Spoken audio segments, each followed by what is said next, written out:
what people are forgetting is if your kid chooses the wrong school, right? They spend a year going to the wrong school that maybe doesn't offer their major they're really passionate about. You may have wasted that $40,000, $50,000, $60,000 in some schools, now over $100,000 for them to try to figure things out because they rushed the process.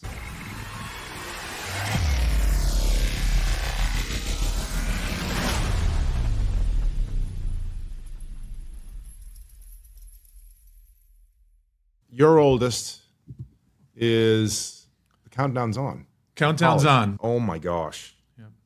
And I reflect on that a little bit. And I remember when he first got accepted, I want to say it was December of last year. So what is that, 7 or 8 months ago? I looked at him and I said, are you ready to go? Like, we're not far away. And in his mind, it was months away. Like, it's super far away. Yeah. I asked him that again 3 months ago, and he's like, Dad, we're still 3 months away. We're in crunch time now. Like, we're at when are we going to Target to fill out the dorm? It's happening. Time is, talk about time flying. Yeah.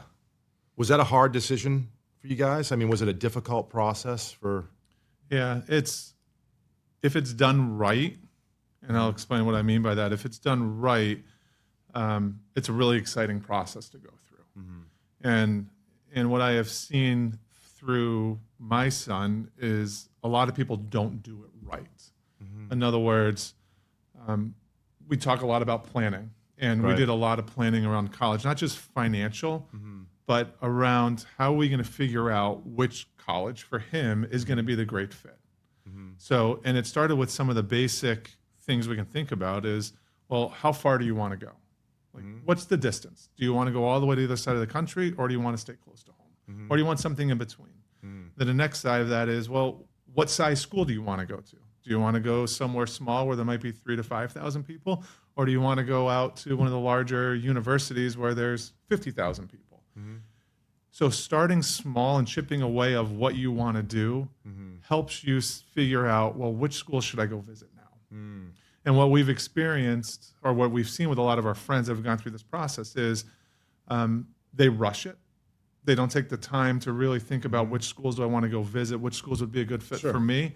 And they just make all these applications to all these universities, and then once they get in, then they go visit it. And then they have like 30 days to decide which school they want to go to. Versus what we did is we thought about how far does he want to go? What size school do you want to go to?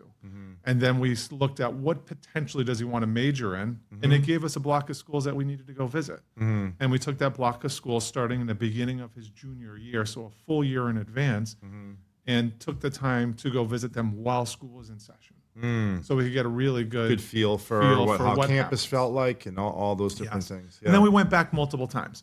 So when we had to start applying, Luke had the schools ranked, which one did he want to go to most? If he didn't get into that school, what was second, what was third, and why he chose those schools. So it was a really thoughtful process to go through. Do you know of, or did you have help in the process, like college advisors out there and things of that nature? Yeah, there's a lot of options, and everyone in my house, my 3 kids I have now is going to be a freshman in college. I have a rising sophomore, and then my youngest, my daughter, is going to be in 6th grade. And all of my kids go to public school, which that was a good fit for our family. And one of the things that public schools will do is they will try to help with the college process, right? And you might have a guidance counselor or someone that's specifically going to help with college, but what we found is they're overloaded. Like, we go to a school with, I don't even know, 700 or 600 seniors, and there's only so much specialized help that you can get to help them make those decisions. How many guidance counselors are there, and how many? Exactly. That so makes it's sense. Again, could be a math equation, right? How many people are they helping, and do they take the time to get to know you? Sure. So we ended up hiring a college specialist that started with Luke the end of his sophomore year, and that really helped us starting into his junior year. Because most people think that, hey, once I apply for college, everything is all set, where the reality is if you do it right, you're actually thinking about applying for college as a freshman. Right, you're thinking about what are those activities that you want to show that you have leadership skills, or that you're able to work as a team. It's more than just sports. So Luke started when he was a sophomore, at the end of his sophomore year, and then my other son, Matthew, started when he was a freshman. And it doesn't mean that everyone needs that specialized help. Again, it was just a good fit for our family and what we wanted to do with the college experience. And you guys obviously found a lot of value in not only, working with an advisor, but also just as you mentioned before, it's like, a plan is not something that you institute 30 days or implement 30 days before he actually goes to college, but it's something that you guys did years in advance. Correct. And when most people think about college, they're thinking about paying for college. Sure. And how am I going to come up with the how am I finances going to come up with the money? Right. And what people are forgetting is if your kid chooses the wrong school, right? They spend a year going to the wrong school that maybe doesn't offer their major they're really passionate about. You may have wasted that $40,000, $50,000, $60,000 in some schools now over $100,000 for them to try to figure things out because they rushed the process. That planning was a waste of money. That's not going to help that kid in the long run or that child in the long run. So starting younger and helping them figure out, well, what do I want out of life? Right? That's hard to think about when you're 14 or 15 years old. It's going to help with the planning process financially as well. Yeah. And I think you're teaching him or them certain aspects of like preparation, right? And planning at an earlier age than probably most kids get instead of just reacting, right? That's one of the things that, one of the things that we counsel folks on is that same thing, being proactive versus reactive and so on. So I'm sure that was really helpful. And as parents, now especially going through this once with our older one, we're starting it now with our second one, and it drives him crazy. He's like, you guys are expecting me to do too much. I'm only a freshman. But what we know as parents is... But your kids argue with you? It's weird. What we know as parents is we know what's coming down the road. Yeah. We know what that application process looks like. Yeah. We want to help them make the right decisions, even though they might not be ready or want to do things. There's nothing worse than a 14, 15-year-old freshman going through puberty. Yeah. Oh boy. Yeah. So your kids are a little bit younger, but you're also going through something similar, and maybe not at a college level, but maybe looking at different school options for your kids. Yeah. What has that been a similar process for you? What does that look like? Yeah, it's been a great process, really. To like you said it a moment ago, it's like what's your frame of reference? Like the frame of reference that we have, right, is our own experience going through college, going through elementary all the way up, and what that was like. So, then with my kids, it was they're all currently in the public school system right now, and but then starting to learn a little bit more about, okay, what are the things out there that are offered? And I grew up, even though both of my parents were public school teachers, my dad was also a military veteran. So a lot of things in my house were, it wasn't harsh at all, but it was like a kind of a military kind of very disciplined instruction. Yeah, it's it in the best way possible most of the time. So I have in kind of in my thought process, okay, I like the idea of kids learning at a young age, discipline and independence and taking responsibility for things and so on. So as my oldest boy, he's going into 7th grade, we started looking around at schools over the last year or so of, okay, is there a school locally that fit like the types of things that are important to Danielle and my wife Danielle and I. And again, it was a little bit of a difficult process for me, and I assume you're the same. And we went to public schools all the way up through, and so it's like, oh, the private school, I'm not familiar with it, right? But then visited a few schools and got to know some of the faculty and kind of how and what their perspective is on how they, take, in this case, Griffin is, a 6th grade boy going into 7th grade, and, what they see as his track and what are the things that they're teaching, what are the things that they're building within him. And what I loved about this process was learning about every school has their different way of doing things, but the structure that's involved was really appealing. Is that, okay, I can see how you can help us build our oldest son eventually into a man, and where is he going to be spending the majority of his time over the next 7th, 8th, 9th, 10th, 11th, 12th, over the next 6 or 7 years? It's going to be at school. It's gonna be school. And he's also athletic, like your kids. And so that's something that was important to me too. It's like, all right,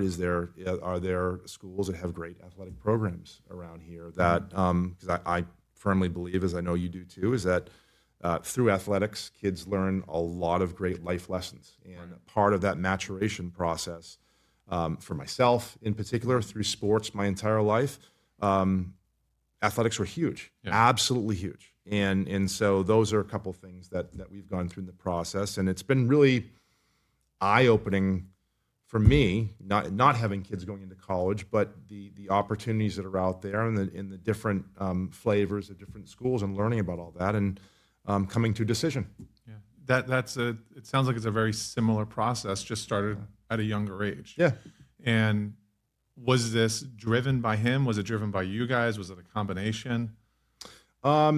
Not driven by him at all. I mean, a 6th grader, hey, I want to go to private school. Right. I don't. That wasn't him. But he is. I think out of all my kids, he's one that really craves structure. Yeah. And he is one of the more disciplined out of the 4 kids that I have. And so I think Daniel and I maybe a year or so ago was like, it'd be great to kind of double down on that.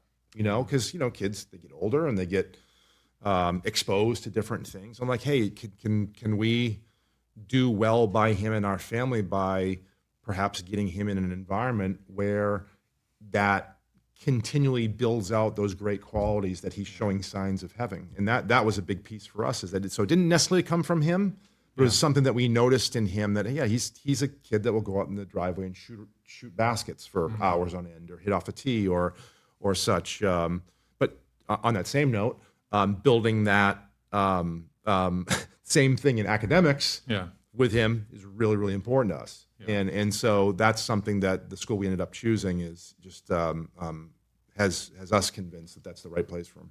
So what you're saying is, as parents, and I'm in the same boat with my oldest son and you with Griffin, is things about him that he doesn't know yet. He doesn't know necessarily, right? Right. Things that he's learning about himself, and in this learning environment is going to pull out some of his strengths. Yeah, that he might not even know he has. If we can grease the skids a little bit, right, and kind of, allow him to be independent, but also just as they're younger, right, they just nudge them in the direction I think would be a good fit for him. Absolutely. Yeah. And was it a similar process that we went through with multiple schools that you visited, and maybe getting support from a college, what we had as like a college counselor, or was it all just that you guys figured things out as you went? It wasn't a college counselor, but or a counselor like that, but it also wasn't figure it on your own, because we lucky for us, we had a number of people in the community to talk to that have gone to private schools, and we got an idea and an opportunity to understand their experience, and kind of, you go back home and you're like, do you think Griffin would be, productive at a school like this? Do you think this is the right program for him? So while we didn't have necessarily a counselor, we had resources available to us. And then from the school perspective, I mean, as you know, I'm sure, I don't know what the college essay process looks like these days, but I know everything is done technology-wise. Sure. And so that is one thing that made it a lot easier too, not only in researching different schools, but also going through the process of getting accepted at the school. It was orderly. It was very easy to move through the process and complete the things that we needed to complete.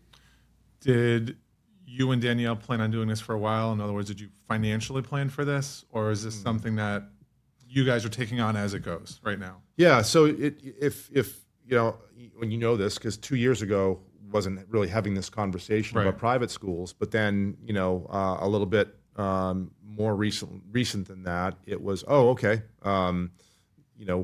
are the because every school is a different cost, right? Sure. And like a lot of colleges are that way. So it's then all right. Then it's like, okay, not only looking at Griffin and what his path looks like over the next 6 or 7 years, but then if this is something that we want Tessa, the next youngest child, to go through, and then Nolan, who's 6 years old, then you start thinking about, all right, there's some planning that needs to be involved here in terms of, and like you said before, it's like it's not all like a retiree, or somebody that's getting close to retirement. A lot of it's not necessarily about the cost and structure. Yes, there's certainly planning that needs to go along with that, but also it's like the plan for what we want to get out of it, right? How are we going to have Griffin or any of our other kids most fulfilled by the experience going forward? That's not just writing a check, right? That has to do with, all right, like you said before, it's like visiting certain schools. What size is going to be right for Luke? What location, geographic location, how far? You ask me right now, my kids are homebodies, for the most part. I think, and I am kind of too with them. I'm like, I can't really think logically about my kids going far away to school right now. Now, ask me when they're 18, I might have a very, very different answer for you. But that's a consideration too. Yeah, I mean, when we were looking at schools for Luke, we tried to, at least for his sake, take money a little bit out of it. I know the advice that we had is, we'll pick a number that you're comfortable paying for college, and that can be another decision maker for you on which schools they go to, because there's a huge range of college costs. And when we think about like the history of paying for college, I don't know about your parents, but my parents basically worked part-time and they went to a school that paid for college. That was enough. And then I look at maybe what our parents did for us, or for my wife, is maybe they refinanced a home, or maybe they saved a little bit to do that to help pay for college. And now you have a generation where there's 529 plans or college savings plans. Right. Or maybe now you're using a home equity line of credit to help supplement it. A lot more relying on what can you save, really, at the end of the day. Right. So I know for us and our family, it was most important to get Luke into the right school where he can be successful. And we're going to make the numbers work financially. Well, that was great until we saw how much the school was going to cost, and that there was, in essence, zero financial aid that they wanted to give us. Right. And then it's like, well, what the heck do we do now? And so I think for us, one of the things that we relied a lot on was that college specialist that said, no, you're going to write an appeals letter. You're going to write them and say, I need some funding if we're going to make this happen. We want to go to this school, and if we get some sort of support, we'll sign up tomorrow and give our deposit. And I first wrote that letter right to where he's going to school. And Krista tore it up and she wrote it herself. No, she didn't. We wrote it. That's good. Oh, you wrote it. All right, good. Yeah. And I would say within like 45 minutes, I got a letter back from admissions saying, yes, there is a process to do an appeal, but it's got to come from your son. And I'm like, who's paying for this? Oh, I love that though. So, I love that. There's a level of independence. There's a level of independence. So he goes like back, and I'm like, hey, look, you got to write the same exact letter that I wrote as an appeal. And sure enough, that started that process. And again, it's like, well, if you sign up within 24 hours, you'll get this extra merit award or grant. So there's extra money that universities have as long as you're willing to write an appeal and commit it. But what we did find is on the website, it's never mentioned. Like, you just don't know about it because they don't, and I think they don't want you to write appeals. They just want you to say, great, I've saved for this. I'm going to get a line of credit on my home. And as you and I know, parents want to help their kids as much as possible. And they put their own financial security at stake by doing something like this, especially because of the cost of college. Well, thankfully, college doesn't go up in price too much. No, it stays pretty flat. It's actually deflationary, right? Yeah. So even on the same side about Luke having to write his own appeal letter, last week he got the first invoice for college on his own little website. He's like, Mom and Dad, what am I supposed to do with this? Yeah, cute. So there was stomach. There was a learning process in that too. That hey, this isn't cheap. This is an investment now we're making back into him for his own future. And for us, yes, we've invested in high school. Right. Yes, it was public, but we do have taxes and other things that we've had to do to make sure that he's successful. The investment you're making now in your kids is starting even younger, and the investment is in their future success. So as a parent, I want to do absolutely everything that I can to put them in a position to be successful in life. One thing I don't want to glaze over that what you just said there, which I think is really important too, is that first invoice came, and he was privy to that. So he sees the amount. He gets it. So he sees the amount. He understands maybe something I didn't understand at 18 when I was going away to college so much. I know college was expensive, but it was okay. Well, we're figuring this out somehow. Right. No, he knows that this is a significant investment in him. And we've been really open with our kids about finances and that we are saving, but you've got to have some skin in the game to make this successful. So I was actually happy that he saw that invoice. Yeah. Because a lot of things in life, it's like, oh, mom and dad will pay for that and life is fine. Sure. Nobody experiences that with kids, right? And, the kids think money grows on trees and it just comes from, Yeah.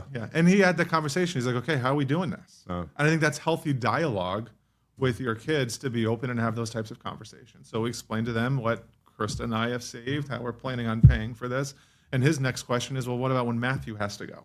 I was like, we've got things saved. We have a plan. Yeah. We have a process that we're going to be going through. Yeah. So I love the fact that, as annoying it is that I got a letter back from the university saying, no, it has to come from your kids. Yeah. I think what you said is spot on. It's a learning experience for them. It's some accountability. It's some reality of what we as parents are investing in our kids.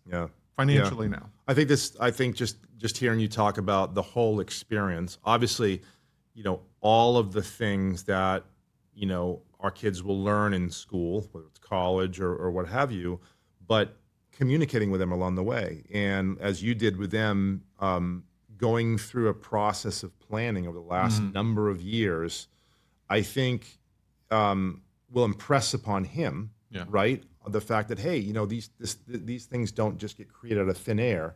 There are steps that you have to take in life and anything that you want to achieve, right? And I think teaching that greater preparation process will turn into more independent and capable adults. I firmly believe that. I think it's great. So what are you going to do with the other kids? Don't know. Which route? And I think that's a great answer. Yeah. Right? Is we don't know as parents, right? I mean, every kid learns differently, has different goals, different expectations. This is going to be our first. This is going to be our first experience in with going the private school route, but given that we've spent some time over the last year or so, investigating and going through a process with Griffin, it's opened my eyes certainly a little bit about, okay, what are all the resources that are out there? And most importantly, hey, what kind of process should we go through, similar to what you did, to ultimately find the best fit for our kids? And maybe it's such that my youngest two don't go to a different school. They stay in the public school system. But it's certainly great information to have at our fingertips now. So when the college process comes up, which I'm sure you'll agree comes a lot sooner than you expect. Not far away. Right? It's information now you have at your fingertips in a mode at which to proceed in terms of, hey, how are we gonna create the best scenario, not only selecting schools, but preparing ourselves for the financial aspect, for what we want to get out of the experience. I think all those things come together and are now part of our decision-making process. Yeah, and including them in that decision-making process, right? I mean, that's really important. I think about my college experience, and my parents were not very open with, well, how is college going to get paid for? And I was lucky enough to go and play a sport in college, but not my siblings. So it was really interesting that conversations I'm having with my son about money and finances and expectations, very different than what we experienced. And I think it's for the better for everybody in the household that, we're paying a lot of money for college. We're investing in him, and he's got to hold his end of the bargain. Yeah, I like that a lot. So I think a big takeaway from me in this conversation too, and I think a lot of people that are watching this that have perhaps kids in the ranges that our kids they're on their way. There's a lot of them. There's a lot.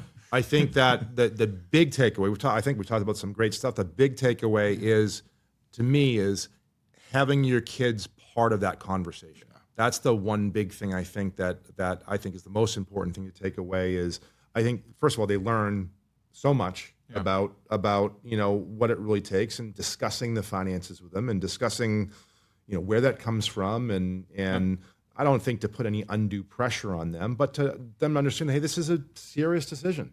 Going to college or going to a different institution. That's a big deal. So I think that's a huge takeaway, which I think a lot of people can benefit from.